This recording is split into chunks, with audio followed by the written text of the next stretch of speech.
we'd expect that the third edition of ISO 26262 will be available mid to late 2027. One of the really important messages is that we don't do away with 26262 when it comes to AI.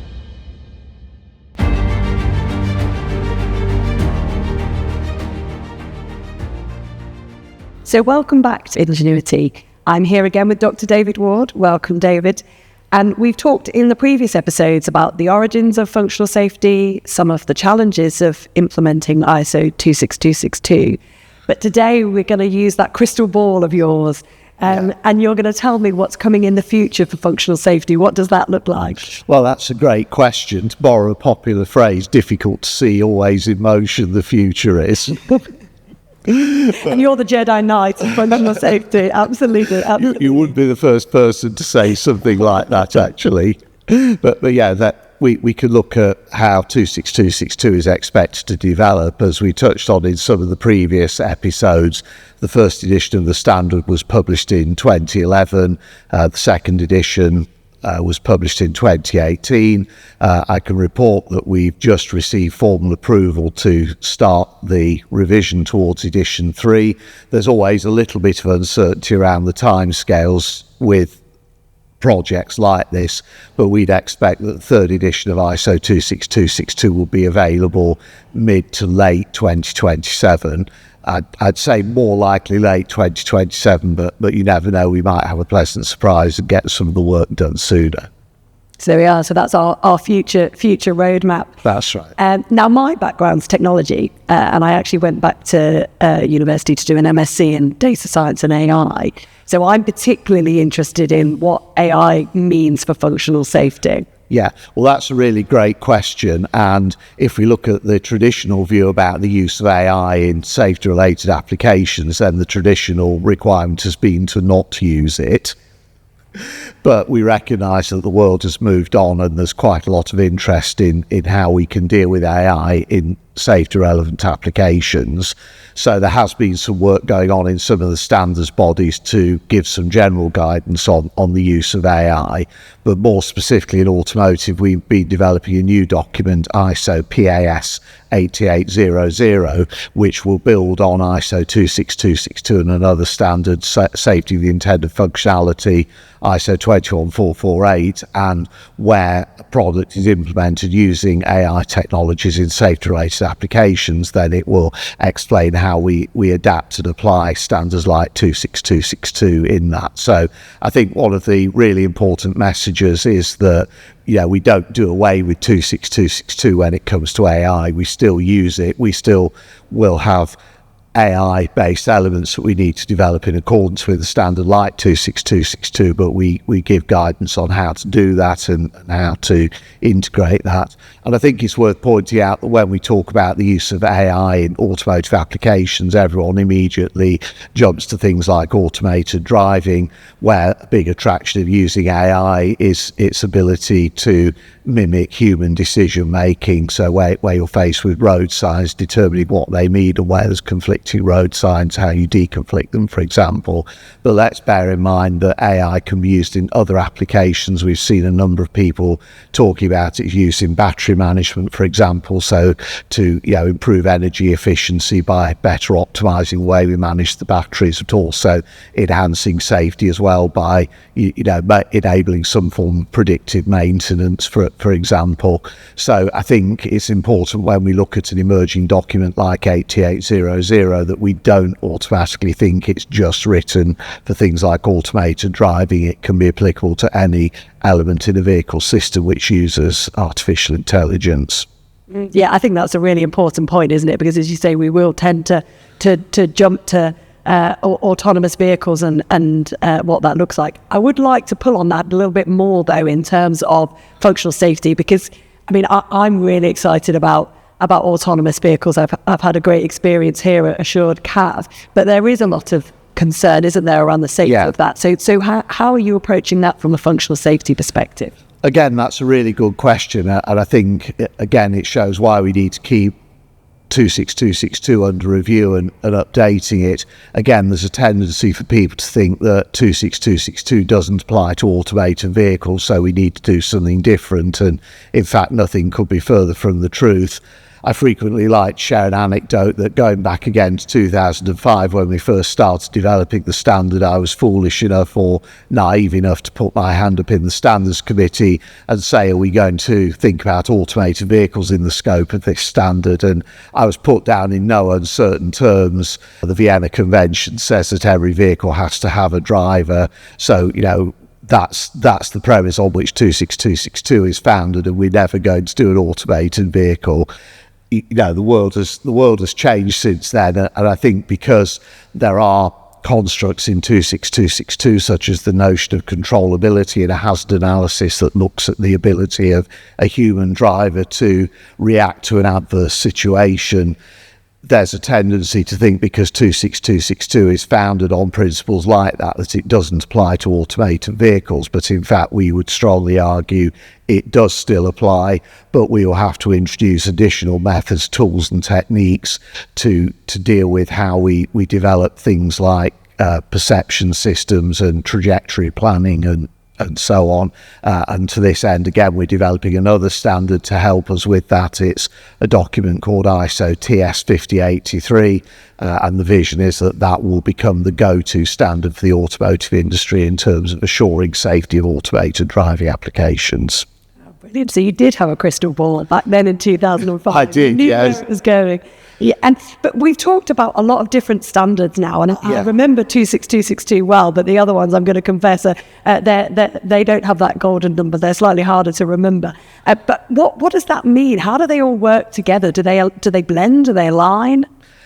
In an ideal world, yes, they do. And I think it's very interesting because on this journey, we started with 26262. That was pretty much the only standard in automotive in this space. Now, across 4 or 5 working groups that I'm involved with, there are probably about 20 documents that are under development. And, it's a very often heard criticism of standards activity that these things proliferate, and everyone has this vision that that's a crazy situation to be in. Why don't we develop one standard to rule them all and in the darkness bind them, to use another popular phrase? But the reality is, any time we try to do that, starting from N standards, we soon end up with N+1 standards. So I think it's really important that the people developing these different standards work together, that we try to align concepts and vocabulary and methods between the standards where it's possible. Clearly, there will be some disciplines that have different needs.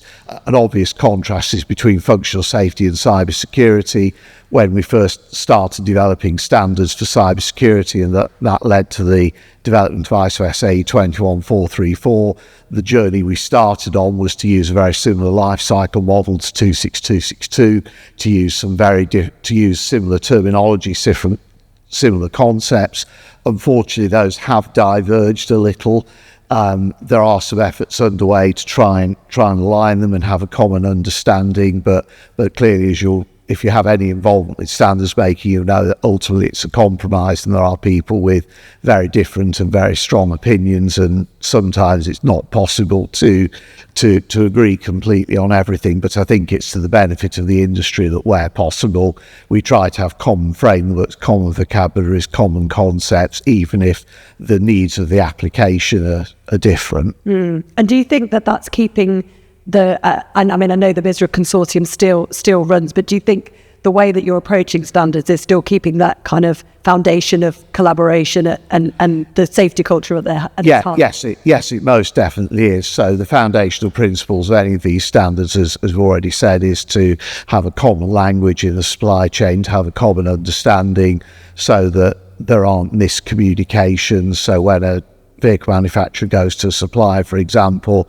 and they communicate safety requirements or they communicate cybersecurity requirements, that it's well understood by both parties what what that means. And I think there is a good spirit of collaboration and openness. I think the group we've got, particularly around 26262, there's a really strong team spirit, even though the group has grown considerably over the 20 years. There's some of the older faces have moved on, and there's newer people come in, but I think there's a really strong team spirit. There's a good ethos that we want to do the right thing for industry. We want to have an agreed approach, but also, of course, we want something that's workable and achieves benefits.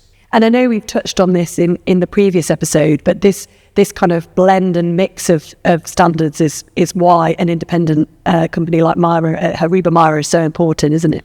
That's right, because again, we have the benefit of the practical experience of developing systems in vehicles, the practical experience of working at different levels, the practical experience of the domains, but also because we're involved in many of the standards committees, we see what are the common issues, we see where there are the points that people might disagree or might have a misunderstanding. So if someone comes to us wanting help with both functional safety and cybersecurity, for example, that's a good thing, because even though you need some very different skill sets for some of the analyses and so on that we have to do, we can straight away realise benefits and synergies by having common processes and so on. Yeah, definitely. Let's look in your crystal ball again, David. You mentioned edition 3 of ISO 26262. What do you think is going to be in that?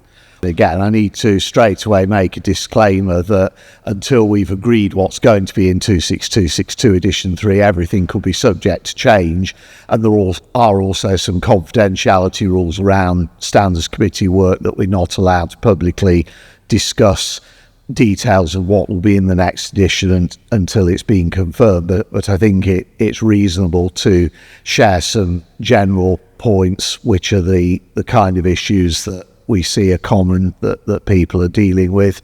I think one of the first is dealing with new technologies. So when we first developed 26262, the scope was deliberately quite narrow. It refers, as we talked in the first episode, to the malfunctioning behaviour of electronic systems. We set the scope quite deliberately narrow because we were not trying to write a product safety standard, and we didn't want to give people that opinion. I think very quickly we realised that people were taking that narrow focus too literally and ignoring the really important links with the physical world that ultimately electronic systems in vehicles have to interface with, and that will affect the behaviour of the electronic systems, but particularly around electrified vehicles, so full electric vehicles, the use of hydrogen, things like that. There are some safety challenges that come with those types of technology. So one of the areas that we definitely have under consideration for the future of 26262 is giving guidance on how we integrate safety-related strategies and electronic systems with elements of what we broadly call other technologies. I think a second area, we've referred to one of the closely connected standards, which is SOTIF, Safety of the Intended Functionality, or ISO 21448. In contrast to 26262, that magic number, we always talk about 26262 and SOTIF because the standard number doesn't trip off the tongue in the same way. But that was SOTIF was developed to deal with the functional performance, particularly of sensing and perception algorithms in driver assistance automated driving systems. So the fact that we have to deal with unknown situations, unknown scenarios, so we can never be sure we've thought of absolutely everything. So SOTIF was conceived to deal with the uncertainties and the unknowns around those types of systems, and I think there's been a tendency. I've certainly heard the opinion expressed. I don't agree with it, but I've heard the opinion expressed that it was kind of this breakaway faction that said, we don't like the core 26262 approach, so we'll do something different. Nothing could be further from the truth. We could argue that, for example, SOTIF is dealing with wider issues of system safety, so it's dealing with inadequacies in specification or sensor performance rather than a malfunction. One of the questions that's often been asked is, should we actually integrate SOTIF into 26262? And I think at the moment the direction of travel is to not do that, because we don't want to make the standard even bigger and even more complicated. But clearly there are some areas where we need to look at aligning them. So they're going to work hand in hand. So they should work hand in hand anyway, but we will make sure that the approaches are more closely aligned, so people can see how they fit together. Another area is related to the way that products are developed. We find people wanting to use alternative development approaches, such as more agile methods or DevOps or things like that. One of the open questions is, do we need to adapt 26262 to deal with that? Personally, I feel the framework for that is already in the standard. We are allowed to adapt the reference model that's given in the standard, but I think there's quite a groundswell of opinion that we should give some more explicit guidance on what good looks like in that respect. Another aspect that's really important and not really touched on much in 26262 at the moment is data safety. So the fact that when we develop an electronic system, we put a lot of effort into designing and implementing the software, so the algorithmic behavior, if you like, but actually the data that is consumed by the software can be just as important in controlling its behavior. Again, we see that in focus quite often in AI, so how good is training data, so how we assure the integrity and robustness of data during its generation, during its transmission, during its use is another really important aspect that I'm fairly confident we're going to look at in edition 3 at the standard. Brilliant. And as you say, you're tackling some challenges that actually have wider application as well across other areas. Yeah. So as we wrap up then our kind of journey through functional safety, is there any kind of last messages you'd like to leave us with? That's a really good question. I think as ever, realise that standards like 26262 are tools to help us. We don't slavishly seek compliance with them just for the sake of saying we followed the standard, just for the sake of having a tick in the box or a certificate on the wall or whatever.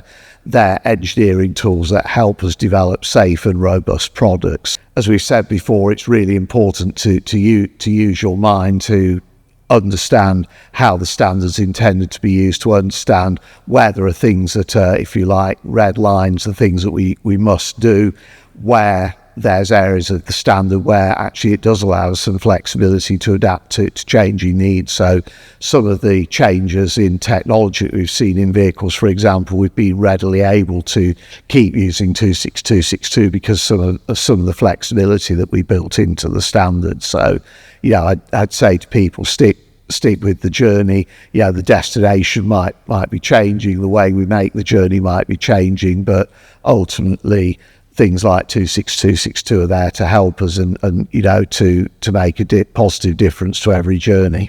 Yeah, definitely. And I think, that's the thing I've learned from this experience talking to you, actually how uplifting a journey this has been, how important it's been for everyone to come together and to collaborate on it.